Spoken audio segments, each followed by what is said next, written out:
Dzina la Atate ndi la Mwana ndi la Mzimu Woyera. Amen. Ambuye tsekulani milomo yanga, ndipo ndidzatamanda dzina lanu. Ulemu ukhale kwa Atate ndi kwa Mwana ndi kwa Mzimu Woyera, monga panali poyamba, tsopano ndi masiku onse, ndi pa nthawi zosatha. Amen. Atate, Ambuye wa dziko lapansi ndi kumwamba, mfumu yomwe mphatso zonse zili zake, tipatseni mphatso yanu yayikulu, mzimu wanu, Mulungu woyera, Mulungu wamphamvu, Mwana wa Mulungu wokhala pa mpando wachifumu mu ulemerero. Tumizani mphatso yanu mudalonjeza yachisomo. Pangani mpingo wanu kukhala kachisi wanu woyera, malo okhalamo Mulungu Mzimu Woyera. Bwerani, tsikani mwamtendere, monga ku Yorodani kuja, ngati nkhunda yakumwamba. Sindikizani mpingo wanu monga wodzozedwa wa Mulungu.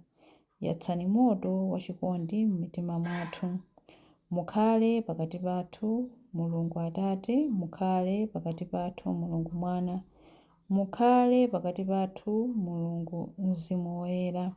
Mukhale mwa ife, mutipange kukhala amodzi. Chilimbi 1. Mzinda wa Mulungu ndiwe gwero la moyo wathu.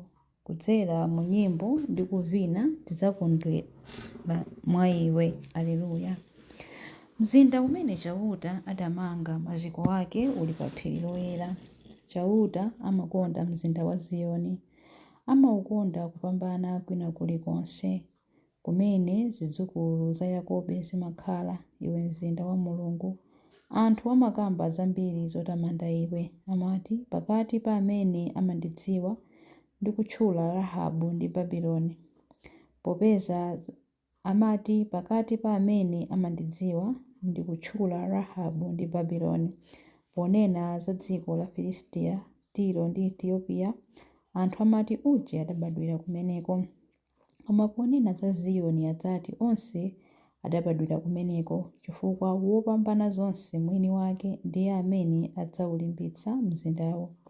Tsono polemba mayina a mitundu yonse ya anthu, Chauta adzati wakutiwakuti adabadwira ku Ziyoni. Oyimba ndi ovina adzati Ziyoni ndiwe kasupe wa madalitso a anthu onse. Ulemu ukhale kwa Atate ndi kwa Mwana ndi kwa Mzimu Woyera, monga panali poyamba, tsopano ndi masiku onse, ndi pa nthawi zosatha. Amen. Mzinda wa Mulungu ndiwe gwero la moyo wathu. Kudzera mu nyimbo ndi kuvina tidzakondwera mwa iwe. Aleluya. Chilimbi 2.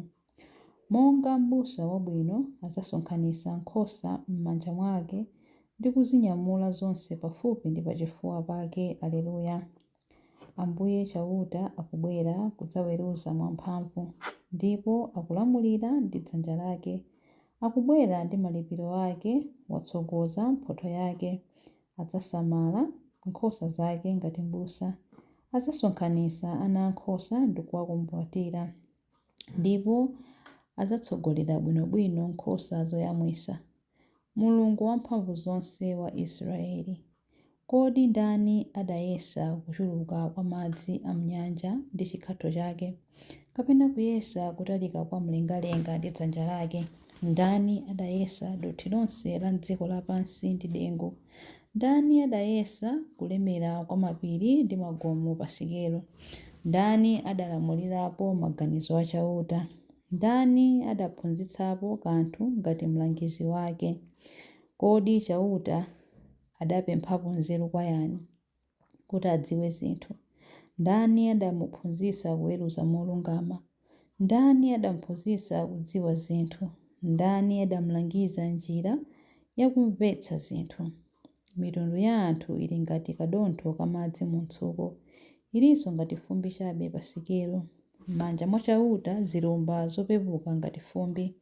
Nkhalango ya ku Lebanoni singakwanitse nkhuni zosonkheramo moto. Nyama za m'menemo sizingakwanire kupereka nsembe yowotcha. Mitundu yonse ya anthu si kanthu konse pamaso pa Chauta. Iye amaziyesa chabe ndi zopanda pake. Ulemu ukhale kwa Atate ndi kwa Mwana ndi kwa Mzimu Woyera, monga panali poyamba, tsopano ndi masiku onse, ndi pa nthawi zosatha. Amen. Monga m'busa wabwino adzasonkhanitsa nkhosa m'manja mwake ndi kuzinyamula zonse pafupi ndi pachifuwa pake. Aleluya. Chilimbe 3. Chauta ngwamkulu ku Ziyoni, ngokwezedwa pamwamba pa anthu onse. Aleluya. Chauta ndiye mfumu, mitundu ya anthu injenjemere. Wakhala pa kerubi ngati pa mpando wake wachifumu. Dziko lapansi ligwedezeke. Chauta ndi wamkulu ku Ziyoni, ali pamwamba pa mitundu yonse ya anthu. Onse atamande dzina lake lalikulu ndi loopsa. Iye ndi woyera, ndinu mfumu yamphamvu, yokonda chilungamo. Mwakhazikitsa khalidwe losakondera ndiponso kuweruza kolungama m'dziko la Yakobo. Tamandani Chauta Mulungu wathu, mpembedzeni ku mpando wake waufumu. Iye ndi woyera. Mose ndi Aaroni anali ena mwa ansembe ake. Samueli nayenso anali mmodzi mwa anthu otama dzina la Chauta mopemba. Ankalira kwa Chauta, iye nkumawayankha. Ankalankhula nawo mtambo woyima kuti njoo. Iwo ankasunga malonjezo ndi malangizo amene iye adawapatsa. Inu Chauta Mulungu wathu, munkawayankha. Munali Mulungu wowakhululukira, komabe wolanga ntchito zawo zoyipa. Tamandani Chauta Mulungu wathu, mpembedzeni ku phiri lake loyera. Chauta Mulungu wathu ndi woyera. Ulemu ukhale kwa Atate ndi kwa Mwana ndi kwa Mzimu Woyera, monga panali poyamba, tsopano ndi masiku onse, ndi pa nthawi zosatha. Amen. Chauta ngwamkulu ku Ziyoni, ngowezedwa pamwamba pa anthu onse. Aleluya.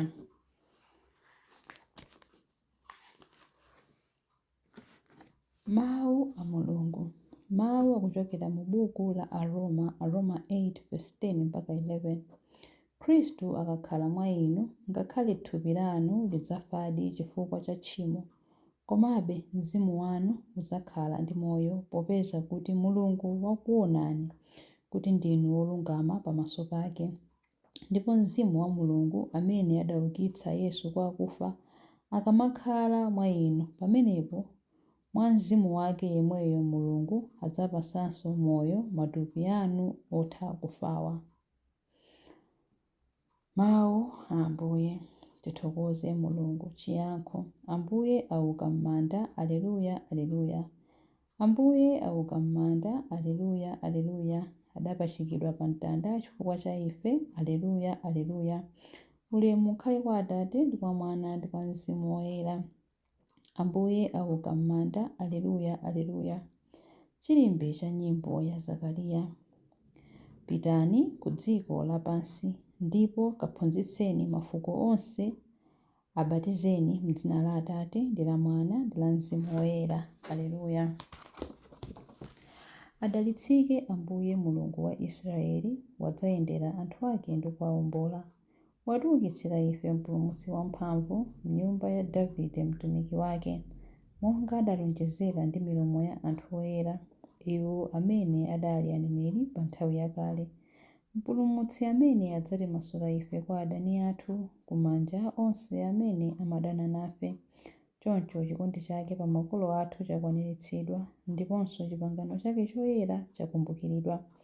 Adalumbira kwa Abrahamu atate athu kuti adzatilola ndi ufulu kumantha, ndi kupulumutsidwa m'manja mwa adani athu, kuti tithe kumutumikira iye nkuyera ndi mwachilungamo masiku onse a moyo wathu pamaso pake. Kwa iwe mwana wang'ono, udzayitanidwa mneneri wa Mulungu wamwambamwamba.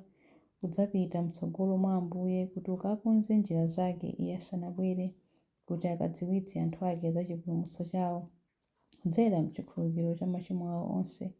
Chikondi chokoma cha mtima wa Mulungu wathu, amene amatendera ngati m'bandakucha wakumwamba, adzapasa kuwala iwo amene ali mdima, iwo amene akukhala mu mthunzi wa imfa, ndi kutisogolera ife m'njira ya mtendere. Ulemu ukhale kwa Atate ndi kwa Mwana ndi kwa Mzimu Woyera, monga panali poyamba, tsopano ndi masiku onse, ndi pa nthawi zosatha. Amen. pitani ku dziko lonse lapansi ndipo kaphunzitseni mafuko onse, abatizeni m'dzina la Atate ndi la Mwana ndi la Mzimu Woyera. Aleluya. Mapemphero.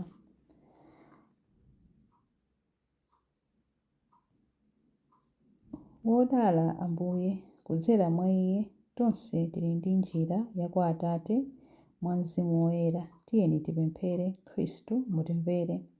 Tumizani Mzimu wanu mlendo yemwe mitima yathu yakhala ikumuyembekeza kwa nthawi yayitali, ndipo tithandizeni kuti tisadzamukhumudwitse. Khristu mutimvere.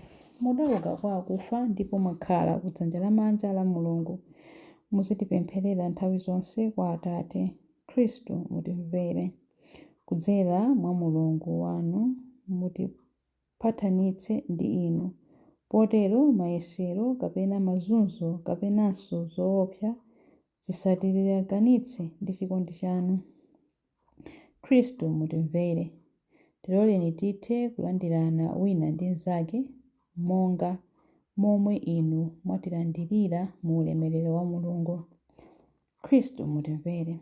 Khristu mutimvere pamene tikupemphera kuti Atate athu muli mmwamba, dzina lanu liyeretsedwe, ufumu wanu udze, kufuna kwanu kuchitidwe monga kumwamba choncho pansi pano. Mutipatse ife lero chakudya chathu cha lero. Mutikhululukire ife zochimwa zathu monga ifenso takhululukira adani athu. Musatisiye ife m'chinyengo, koma mutipulumutse ife kwa zoyipa. Amen. Tipemphere. Atate, lolani Mzimu wanu ubwere pa ife ndi mphamvu kuti utidzaze ndi mphatso zake, uthe kukonza mitima yathu kuti ikhale yokukondweretsani ndi yokonzeka kuchita chifuniro chanu. Tikupempha izi kudzera mwa Ambuye athu Yesu Khristu, mwana wanu, amene ali ndi moyo ndi ufumu limodzi nanu ndi Mzimu Woyera, Mulungu tsopano ndi pa nthawi zosatha. Amen. Ambuye atidalitse, atiteteze ife ku zoyipa zonse ndi kutifikitsa ku moyo wosatha. Amen. Dzina la Atate ndi la Mwana ndi la Mzimu Woyera. Amen.